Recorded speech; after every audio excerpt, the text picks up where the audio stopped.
नमस्कार मंडळी, grow your on veggies या सिरीजला आपण सुरुवात केली आहे। तर या सिरीजला सुरुवात करायच्या आधी मी बराचसा अभ्यास केला। 2 महिन्यापासून माझी तयारी चालू आहे। जसं की ग्रो बॅग्सची साईज काय असायला हवी, माती कशी तयार करतात, कंपॅनियन गार्डनिंग काय असते, तसंच पेस्ट कंट्रोल करण्यासाठी ऑर्गॅनिक पद्धत कुठली आहे।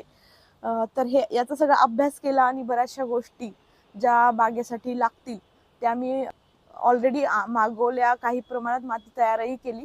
तर मी दाखवते तुम्हाला की आपल्याला काय काय लागेल याच्यासाठी। तर हे आहे परलाइट। परलाइटमुळे माती हलकी व्हायला आणि हवा खेळती राहायला मातीमध्ये खूप मदत होते। तर हे परलाइट आहे, हे खूप हलकं आहे आणि हे साधारण हे पोत आहे, तर हे 5 किलोचं पोतं मागवलेलं आहे मी। त्याच्यानंतर हे आहे ह्युमिक ॲसिड। ह्युमिक ॲसिडमुळे रूट्सची ग्रोथ छान होते।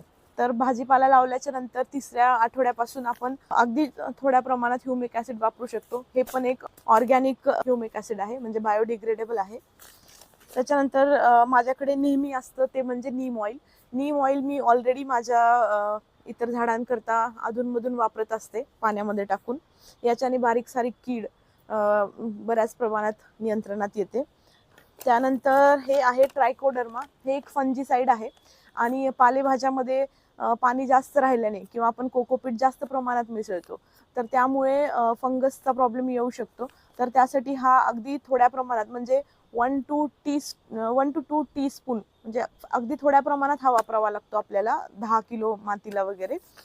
तर हे आहे ट्रायकोडर्मा फंजीसाइड। हे पण बायोडिग्रेडेबल आहे, हे ऑर्गॅनिक आहे। आणि हे आहे वर्मी कंपोस्ट। हे पण मातीमध्ये मिसळावं लागतं। परत हे आहे नीम केक आणि हे आहे शेणखत। त्याचबरोबर कोकोपीटही मी बरंचसं मागवलं आहे, वापरलेलं पण आहे। चला मी तुम्हाला दाखवते। हे 5 किलो कोकोपीट आहे। कोकोपीट मी धुवून ठेवलं आहे।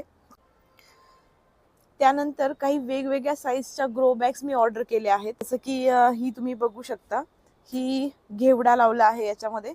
तर हे वेलवर्गीयसाठी, क्रीपर्स साठी छान सपोर्ट याला मिळतो। तर अशी एक ग्रो बॅग आहे, ही 4x2 ची ग्रो बॅग आहे। पलीकडे जर पाहिलात तर ते 6x3 च्या 2 ग्रो बॅग्स आहेत। त्याच्यानंतर या शेपच्या काही ग्रो बॅग्स घेतल्यात। याच्यामध्ये मी गाजर वगैरे लावायचं प्लॅनिंग आहे माझं। आता हळूहळू मी सॅपलिंग्स तयार करेल, फर्स्ट स्टेप। त्याच्यानंतर मग हळूहळू ग्रो बॅग्स वाढवायचा विचार आहे। चॅनलला नक्की सबस्क्राईब करा पुढच्या अपडेटसाठी। धन्यवाद।